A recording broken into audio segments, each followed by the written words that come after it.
Hello and welcome into the Saints postgame show presented by Verizon. I'm Caroline Gonzalez, joined by Mike Haas. We'll be joined a little bit by John DeShazier, and he'll have the press conferences of Sean Payton and Drew Brees. The New Orleans Saints defeated the Tampa Bay Buccaneers today 28-14, which means they have clinched the NFC South title, the first back-to-back division title in franchise history. Mike, earlier we heard Drew Brees say, whatever it takes to be a champion today, and they certainly did that today. They did. You know, as you look at the big picture whole game, when you watch that first half, it looked like kind of Dallas kind of revisited a little bit. Saints offensively struggled, could not get first downs, had a hard time getting, really staying on the field, had a hard time stopping Tampa, down at halftime. But really in that second half, it really started on the second half, their first possession was a turnover. But we will go back to this game, and that blocked punt by Taysom Hill kind of just changed the momentum. The Saints went right down and scored. They went from that fumble or Drew's pick or fumble to 3 consecutive touchdowns and got the lead, got the momentum. Then they were able to run the ball and really play the kind of football that we thought they would play against Dallas. But in that second half today, in the first half, Tampa had 14 first downs, the Saints 6, and they ended up, Tampa only had 20 first downs and the Saints 19. So they really turned it around in the second half and getting that banner ready, back-to-back NFC South. That's the first thing you talk about as a football team, win your division. So check, and now it's about home field and getting more games, but you can't do that till you win your division, and that's what they did. Absolutely. Let's go ahead, even though we might not want to talk about it, let's go ahead and go through this first half. You come out, Cameron Brate has an 11-yard touchdown from Jameis Winston. Saints go down 7-0. Then it's a few 3-and-outs. Carlos Santos just keeps giving back to the New Orleans community. He had a missed field goal, and then Will Lutz came back for a 30-yard field goal to send the Saints 7-3. They still trailed. And then, of course, as you mentioned, they went into the half with an interception from Drew Brees, and then Cameron Brate had another 1-yard touchdown, two touchdowns in the first half. They came back. Carl Nassib had a little strip from Drew Brees, another turnover for the Saints. Missed field goal by the Tampa Bay Buccaneers, Carlos Santos again, and then we had the Taysom Hill block punt, and then, of course, 3 scored possessions for the New Orleans Saints. So quite a whirlwind in the first half, but thankfully they were able to turn it around. I think it was a little bit like the Dallas game as well, in that, to be down just what they were, 14-3 at the half against Tampa and 13-0 against Dallas, as poorly as they played. They had 3 rushing yards in the first half. 6 first downs, couldn't get a whole lot going, and just the Will Lutz field goal. So they were kind of able to withstand the storm. They had 7 days off. Looked a little rusty, but when they finally got it going, and I think again it goes back to that Taysom Hill, and then they got the running game going, and it just changed everything. Not humongous numbers, but over 100 yards. Taysom Hill had a -6 carry towards the end, which might have bring them down under 100. And then the late turnover with Marshawn Lattimore, but the defense played great. 4 sacks. Yep. I mean, basically, the Tampa Bay Buccaneers had 198 yards in the first half, looked great, and until the last drive of the game, they only had 32 yards in the second half. And so kept them off the field, shut them down, Saints scoring at will. But it'll all go back, I think, when we hear from Sean and Drew, they will talk about that Taysom Hill block punt. Absolutely. It seemed like the tables turned. In the first half, the Saints were made one-dimensional, and then in the second half, the Buccaneers were made one-dimensional. We talked about Jameis Winston in the first half hitting 8 receivers in that first half, and though Mike Evans wasn't a huge presence, Adam Humphries, Chris Goodwin, Cameron Brate, as we mentioned, the Saints defense really stepped up, especially in the second half. In the second half, Drew started they started getting some of the separation we did not see in that Dallas game with Michael Thomas. Michael Thomas now becomes an NFL history leader. He has more catches in his first 3 seasons than any other receiver in the NFL. I think he finished now with 101, so over 100, so just stellar. But again, Drew spread it around in the second half and got a lot of his receivers open. Thomas, Kamara, Watson, Kirkwood, Lewis, Ingram, Zach Line scored, Josh Hill. Traquan Smith was targeted but did not make a reception. But to me, it was that running game. It was getting that running game, because that's what this football team lacked in Dallas, and they became very one-dimensional, and they were very one-dimensional in the first half of this football game. And Tampa did what many Saints teams want to do, what you don't want to do. They let the Saints hang around. Yep. You know what? They let the Saints hang around, and when you're only up 14-3 at half and you felt like you have dominated the football game, Saints got it first in the second half, though actually didn't help them. But since that time, that was the Saints football team we've seen. This defense played phenomenal. Defense played phenomenally, and then offense, once they started going in the second half, you kind of saw the workload shared between Mark Ingram and Alvin Kamara. 52 yards for Mark Ingram on 13 carries and 51 yards for Alvin Kamara with 12 carries. So we're seeing them share the workload, and they're both great individually getting at that seam. And Drew gets a touchdown over the top. Yep. That is his 4th touchdown of the season. That is a career high for Drew. And I also think we saw a little bit more of what this game meant for Sean Payton. Going for 2 in the third quarter, and they get it. Great play. But it wasn't like I feel that they didn't think they would have enough possessions in the football game. I think it was just a statement. I think he likes how this team does on 4th down. They're 4 of 5 when they go for 2. And so it made a big difference. 14-11, put the Saints on top, and it was just a big change in that football game. Absolutely. Well, we'll hear from Sean Payton shortly. We also saw Jameis Winston today. We thought he wasn't going to come back in the second half, but he did perform pretty well tonight. He led the Bucs in rushing with 47 yards. He did pretty well. Had his way in the passing game, it seemed like, for the Bucs today. Yeah, I'm trying to check to see of the Winston 47 yards, how much of that was in the first half? Because I'm curious. He had 37 yards in the first half. So the Saints just really did a good job of bottling him up, not having some throwing lanes. Sheldon Rankins with the sack. Cameron Jordan had 2, and A.J. Klein with another. So 4 sacks and really a lot more pressures. And we've seen this a lot with different football teams, and Carolina is one of them. And Carolina lost today. So irrespective of what the Saints had done, they were winning the NFC South. But this is how you want to do it, not with a Carolina loss in Cleveland, but a win over an NFC South team to get to 11-2. 3 games left. Now it's another long week. Carolina on the road, but Carolina, wow, they were 6-2 just the other day. It seems like they've lost 5 straight.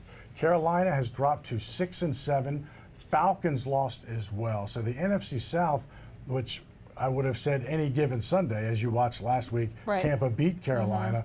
I tell you, it's the Carolina Panthers and the Atlanta Falcons, humongous disappointments this year from what they've been able to do. Well, we're certainly lucky with Drew Brees, and we were sitting here, it seems like just a few weeks ago, saying, how do you not guess that Drew Brees is not going to go over the top for that one-yard quarterback sneak every single time, and he did it yet again this week. He's turned it into an art. I mean, you're right how they don't, sell out, throw a safety up there and go, well, what do we have to lose? We feel like they're going to, it's that play has worked. But he's gotten so good for this. Started in Miami of 09, right before halftime. And so, he's gotten so good at it. Today wasn't even close. They didn't even have anybody kind of shadowing him. It's almost up like they on didn't the expect line. it, yeah. He crossed it and brought it back. And again, it's his 4th touchdown. But when you have that kind of, play sense like a Drew Brees who's looking, he sees what they've got in front of him, and he knows automatically it's a touchdown. Right. You have 2 choices: stick a linebacker up there or a safety, and just guess and hope you're going to hit the right hole. But thankfully, nobody's been able to do it. Another person we have to highlight, we would be wrong to not highlight them, is Taysom Hill. I mean, once again, he's Mr. Everything, the Swiss Army knife, whatever nickname you want to give him. He is doing absolutely everything on special teams, at the quarterback position, wide receiver. Are we going to try him at quarterback here soon? I'm fine with that. Right. I'm fine.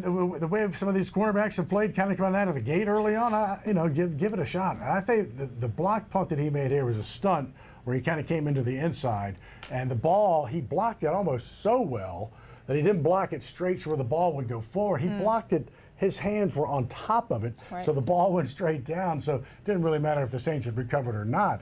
But man, he got a lot of that ball, and Sean Payton, I know, and John DeShazier and Drew will also talk about that play as just being a big play in this football game. It was absolutely the turning point for them and kind of gave the Saints their swagger back. It seemed like in the Dallas game and in this game, the Saints came out a little bit flat. We're not seeing the all cylinders offense that we're seeing, and the defense, of course, we talked about had been performing well, but it kind of seemed to give the Saints their swagger back, and they obviously scored 3 possessions after that turning point. So do you think this is going to carry over into next week? I mean, the Carolina Panthers, as you mentioned, not doing so well, but anything can happen on Anything can happen. So now you start looking at this almost becomes 09 a little bit.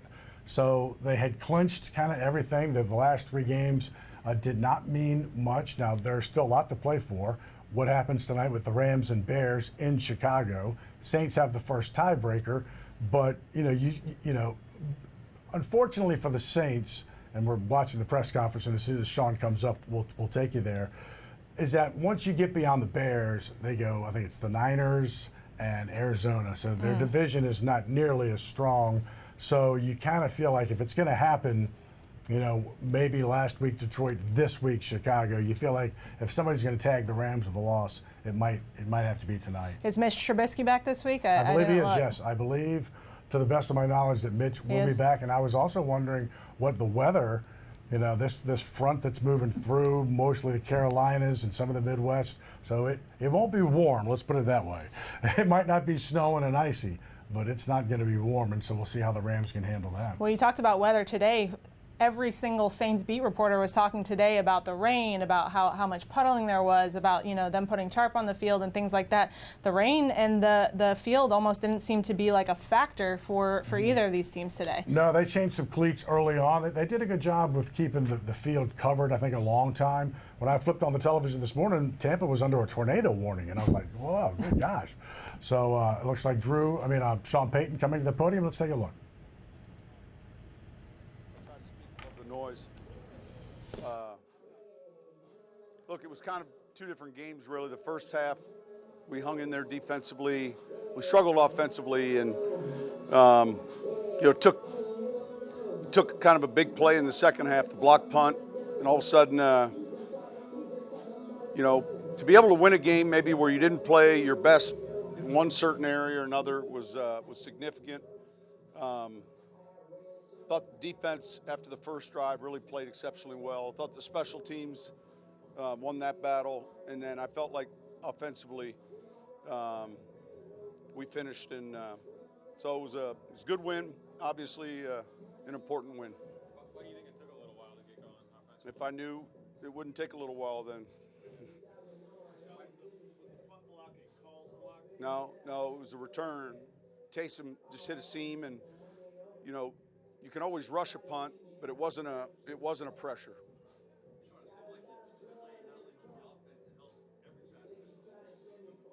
It's a significant play. It's like a turnover, and then fortunately we were able to capitalize and score, and and then kind of build off that momentum.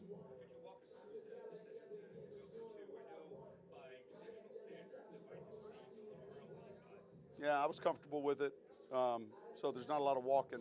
It's really just making a decision. I felt real good about what we had because we hadn't been inside the 5, and so we really hadn't utilized a lot of calls maybe that we would have.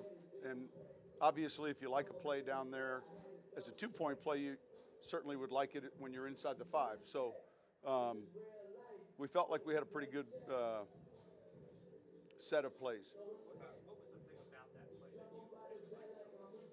Just in the game plan during the week, there's like three elements to it. So it's one of those late night plays. I mean, it's a flip play, and it just had a lot of answers. And I like that Alvin had the ball. Yep. You get that close, and he's been exceptional with that. When you're in goal line defense, oftentimes it's hard to sometimes prevent that, but I trust him with that, and guys up front did a good job. Is everything that he does that makes that so automatic? I think it's 11 and 12 now through his career. I can't think of the miss. You know, Denver 2008, yeah, was it a goal line? I think so. No, I mean, listen, he's athletic and he's got a great feel for it, and yeah, it was an important play. Listen, it was good. You know, last year we won the division in this locker room, but we didn't win the game, and you know, you're not always going to have that perfect game. There's weeks where you get out to a good start, but I like the way we finished in the second half, and the guys kind of fought through it. Defensively, it seemed like we kept building on the momentum defensively, and then offensively, we started to hit our stride a little bit, and yeah, it was a good win. What about just seeing someone like Taysom make another play where, you know, it's his role is Well, so diverse? it's this team, and it's what you love about, you know, getting a chance to coach a team like this, because, you know, one of the things I said prior to the game is, you know, when it's all done and when we're all finished, it's not going to be the material things you miss. It's going to be like right now, this is what you're going to miss. And so we had that opportunity going in, and you know, we're really we're all in the business of trying to make memories. You were content to play it safe today, and it seems to me anyway that the NFL has kind of reached a tipping point. I think it changes week to week. I hear you, and I know what you're getting to, but the analytics of it all can, if it's pouring down rain and your left tackle's injured, that doesn't punch into the computer anywhere. So it's different than baseball. But I did feel like we had 2 or 3 good plays, and sometimes as coaches you can fall in love with them, but good enough at the 2-yard line that we had pretty good answers. How much confidence is this defense playing with right now? I think a lot. Yeah, I think a lot. You know, we finally started possessing the ball in the second half, and that's something we've done well all year. It wasn't something we did well in the first half, and those guys played well. I think pretty good. Our guys, we got out here early enough. Our equipment guys did a great job of getting them in the right shoes, and you can't slip. It's not okay. So that we got a lot of them were in screw-ins, most of them. Sean, you talked about how Taysom has an infectious quality with his teammates. Yeah. Why do you think that is? Some people do. I think he's very unselfish. That carries over because, it's contagious. You know, he wants to play hard because he loves the game, and you feel that. And there's just some of those intangibles that he's willing to do anything, and but do it well. So, he's a very important part of our team. Like that this game flipping could be attributed to just simply field position. Early in the game, you guys had to drive a little bit. Right. But you have to flip field position. So it's not because of field position. You've got to create that, and I think we did in the second half. All right, thank you.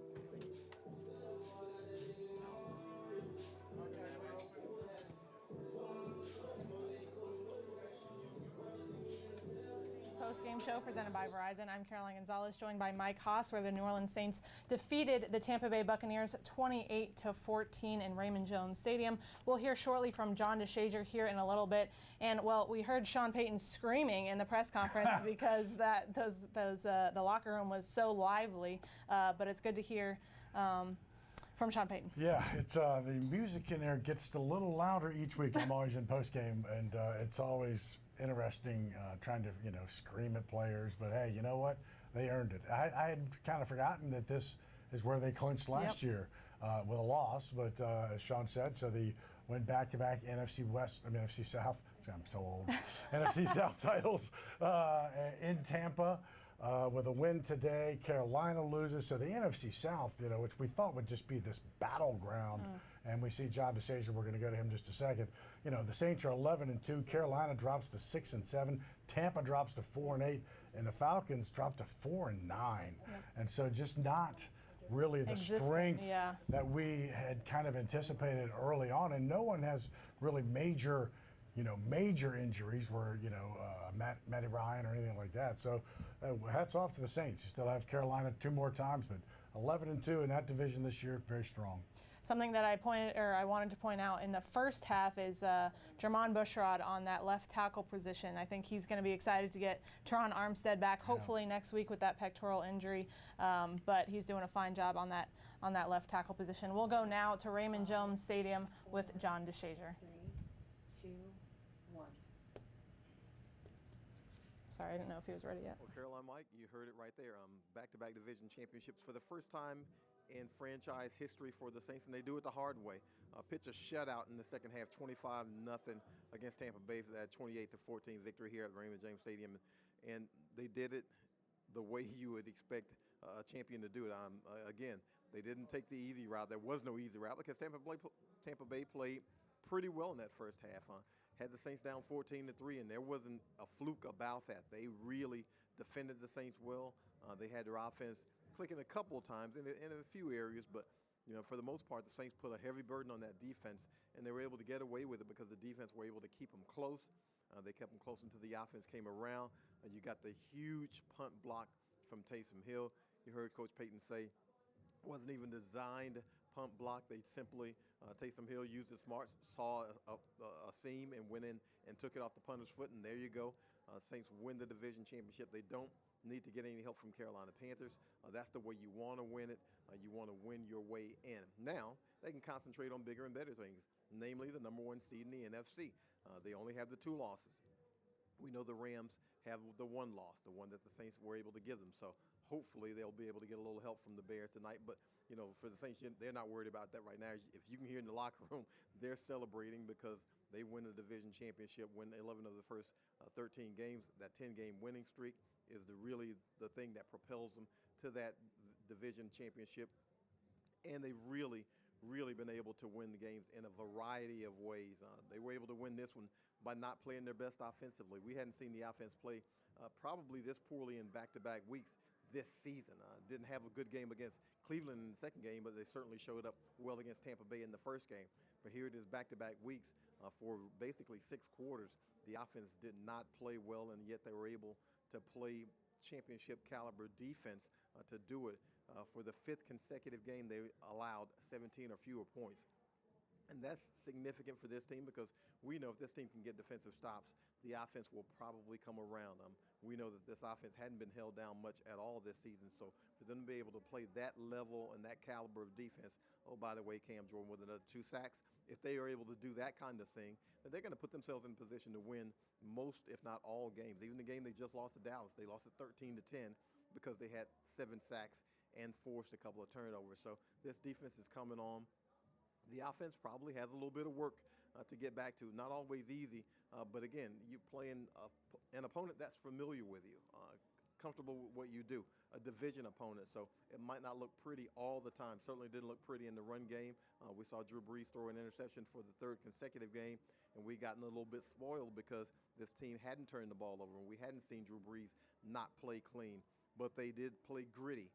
And again, that's one of the qualities you see from a team that's able to win a division championship, and for a team that's able to be able to pull it out and really just get it done at the end. I don't know what else to say about this team. I mean, they've really won in a variety of ways.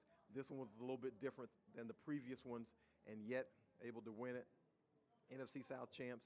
Now they look on to bigger and better things, have a Monday night date with the Carolina Panthers. We don't know what shape the Panthers will be in when the Saints get there, but certainly the Saints have a little bit of a momentum going for them now. Had it disrupted in Dallas, now they get the momentum back on their side. And who knows how Carolina's going to show up to play. We know tight end Greg Olsen is out. We know quarterback Cam Newton's a little bit banged up. And now they probably don't have a whole lot to play for now that the Saints have won the division championship, and they might be knocked out. I'll have to check the results on that a little bit later. But for the Saints, everything's good right now. They can sit back, take a couple days off, heal up those bodies. Maybe left tackle Teron Armstead is back for that Monday night game in Carolina. They've been able to steal another game without his presence. So hopefully he'll be back and healthy for that game. And if so, that makes the offensive line a whole lot better. He might be a bit out of rhythm for a little while because he hadn't played for a while, but getting him back will be significant for this team. So again, we're here at Raymond James Stadium, Saints 28-14. They did what they came to do, which is win a game, won the division championship. Now they at least get the 1 home game in the Mercedes-Benz Superdome, and now they look on to bigger and better things for the future. So let's see if they're able to get it with another win, hopefully, on Monday night in Carolina.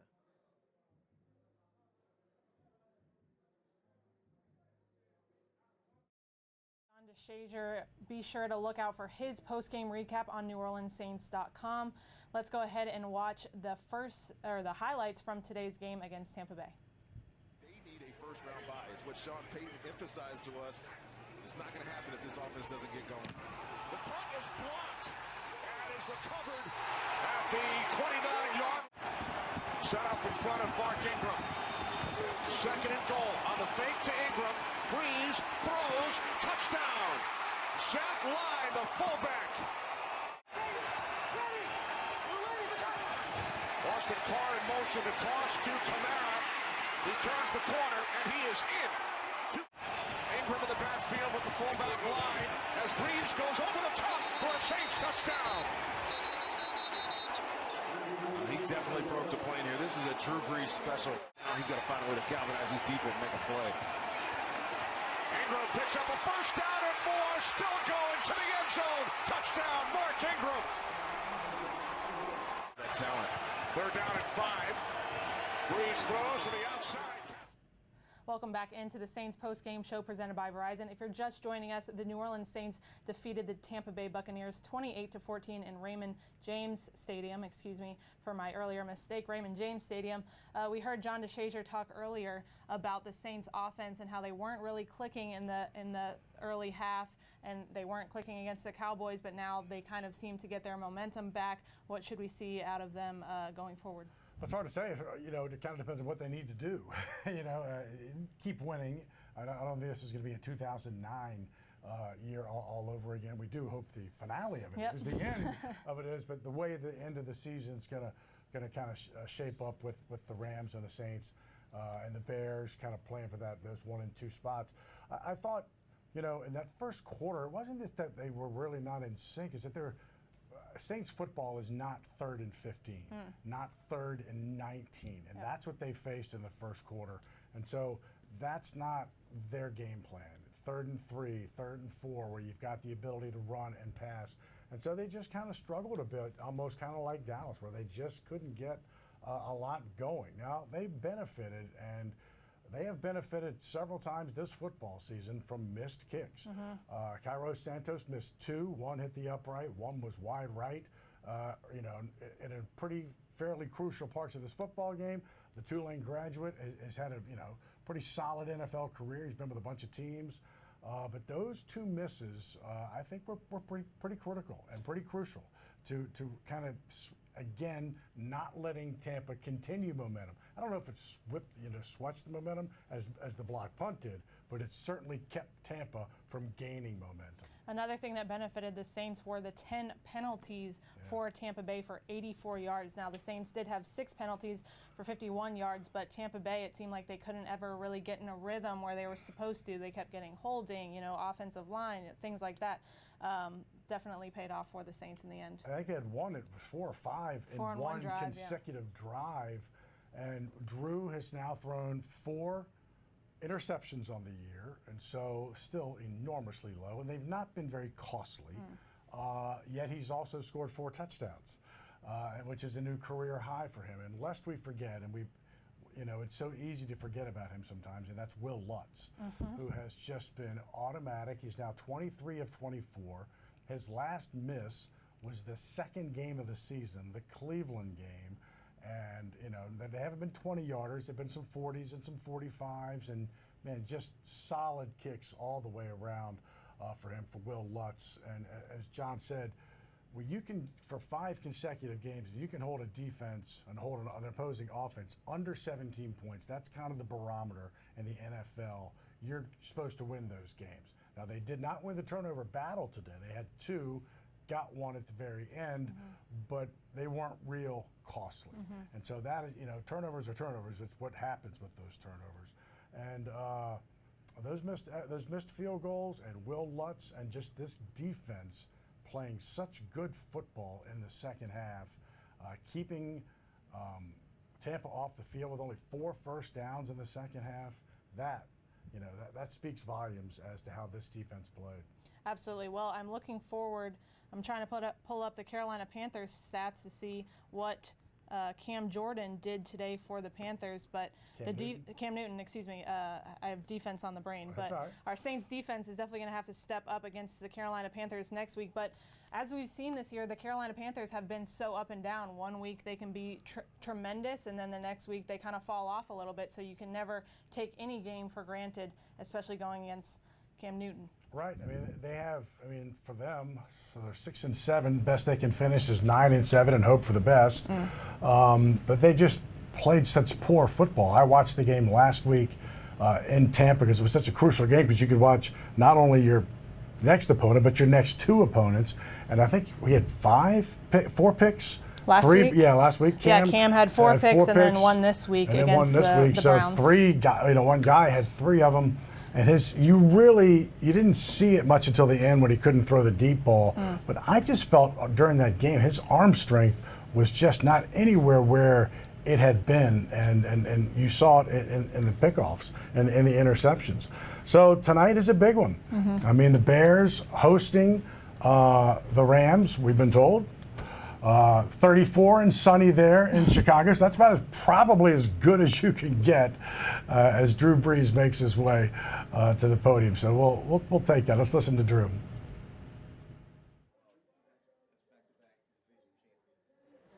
What's the significance of that? I know there are a lot of things going on right now. Yeah. What's the significance of that? Well, listen, each season stands alone, right? I feel like it's building blocks. Last year was a building block for this year, and obviously we still have a lot of work left ahead of us. But goal number 1 was to win the division again, and we were able to do that. And I like the way we won this game. We didn't play too well in the first half.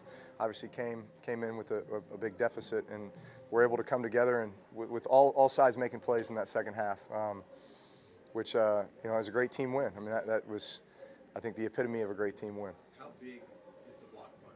It seemed pretty much flipped the game. Yeah, listen, you call those momentum-changing plays, right? And I think we all recognize that, when you have those games where, man, you're just struggling to get something going and just need one thing to just ignite the team, ignite the sideline, and get you going. And obviously that was a huge play in the game because we go down and score a touchdown, and I think scored on every possession after that. 4th and goal, you go over the top again. Yeah. It seems to always work, man. Just talk about that. Well, it was big, obviously that was to take the lead, right? So we needed that one. Or maybe it was just to extend the lead, but regardless, it was a huge play in the game. 7 points is much better than 3, especially in a game like that. Is that a field play, Drew, or is that something that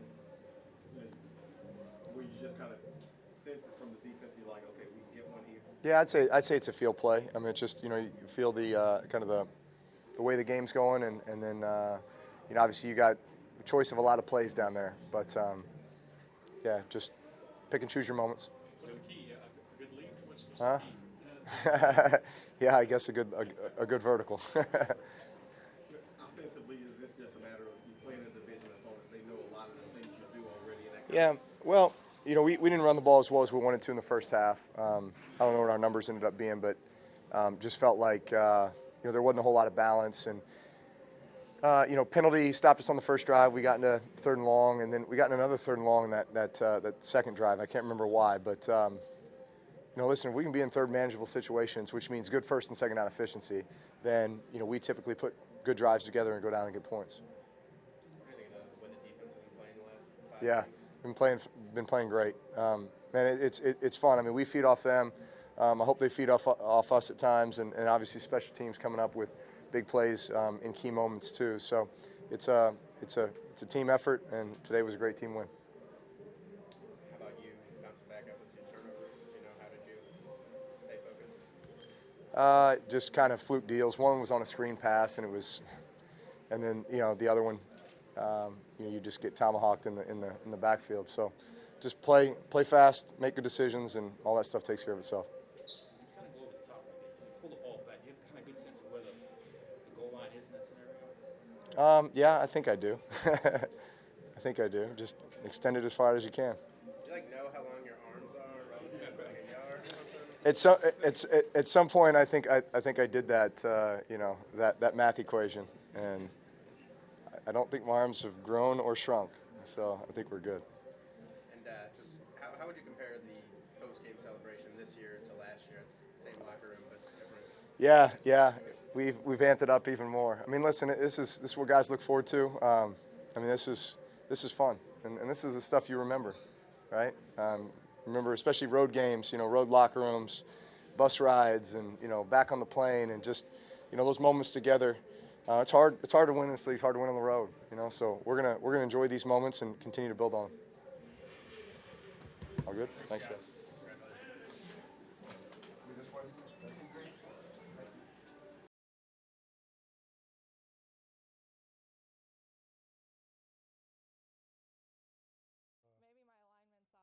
Drew has had some interesting press conferences the last 2 weeks. Yeah, indeed.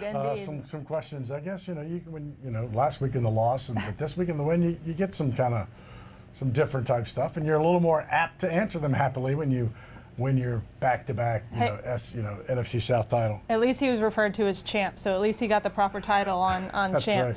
But again, if you're just joining us, the New Orleans Saints defeated the Tampa Bay Buccaneers 28-14 tonight, securing the NFC South division title, the first time the Saints have won back-to-back division titles in franchise history. With the home playoff game secured, we're giving away 2 tickets to one lucky fan. So be sure you're going to NewOrleansSaints.com today or tomorrow to enter for your chance to win. Well, we heard Drew Brees talking about how the Saints offense got off to a little rough start, as we mentioned, but again, they were able to pick up that momentum, and hopefully that carries over into Carolina. I think they were fortunate, and I think they would say the same thing, to be fortunate to be down 14-3 at the break and get the ball first in the third quarter. I think that really does hurt football teams when you have kind of dominated as Tampa did, as Dallas did, and only had that kind of lead, knowing the kind of potent offense that the Saints have. And kind of once they got the lead, you could kind of see the air get sucked out of Tampa, and that they knew every game's a playoff game for them. The best they could have done going into today was 9-7, and so. The beating Carolina last week, it was their back-to-back wins. And I just, the more the Saints could run the ball, and it wasn't astonishing numbers, but 51 and 50 and getting Mark and Alvin involved. And so, so Carolina, since 2002, if I've got the stats right, I'm sure you won do. it 13, 14, and 15. So no other team in the NFC South has ever won it back-to-back until today with the Saints, and the Saints have now won 5 NFC South titles. That ties with Carolina for the most NFC South titles. And if my math is correct, and if it's wrong, I'm quite sure you'll remind me on social media. But Drew had a touchdown pass today, which I believe puts him at 31, and Morstead had 3 punts, which I believe also puts him at 31. So they're tied. It's that kind of 2007 thing we've been watching, from Tom Brady. Can you have more touchdown passes than punts today? And early on, it looked like Thomas was going to have a busy day, but I don't think he punted in the second half at all. I don't think so either. And so, this football team did exactly what it had to do in that 7 days between Thursday and today, which was put Dallas behind them, focus on Tampa, irrespective of how they came out in that first half, and played solid football defensively. And all you can do is put yourselves in position. Check box number 1, NFC South title, and now you look and hope that things happen your way tonight with Chicago and the Rams. And, you start getting those home field and a bye, and then it becomes a whole new ballgame. You look back at 2009, not having to play, in that first week. Yep. It makes a big difference, because you're 2 games away from the Super Bowl. And so the win over Arizona and then the win over Minnesota. So, man, you're rested. It just makes a big difference. They are 5-0 at home in the playoffs and 1-5 on the road. Yep. I think that pretty much says it all. Well, we heard on the broadcast tonight that Sean Payton was addressing the younger guys in the locker room, telling them just what the first game bye means for the Saints, and it's only 2 games, and then the Super Bowl. So right. We're looking forward to that. You don't want to have 3. You certainly don't want to have to go on the road. Right. The Saints, have done it, and I'm not going to get back into the win last year at home and then the Minnesota game, but we're very, very close to pulling it off. And they won on the road in Philadelphia a couple of years ago. There was a huge win. and have to go to play in Seattle. So it's not also who you play, but where you play and how good that team is playing at the time. And they may not say so, but if I had to pick a place in the NFL where I had to go play on the road in the playoffs, LA would be. I don't want any part of Chicago. Done it, been there, done. I don't want any part of that. Well, before we get there, the Saints do have to take on the Carolina Panthers next Monday, December 17th. It'll be the Monday night game at 7:15 p.m., so be sure you check out that game. And if you are still watching, head on over to Fox Sports New Orleans. The New Orleans Pelicans are up 74-60 against the Detroit Pistons in the Little Caesars Arena. But for the New Orleans Saints postgame show, I'm Caroline Gonzalez, joined by Mike Haas and John DeShazier. Thanks for joining us tonight on the Saints postgame show.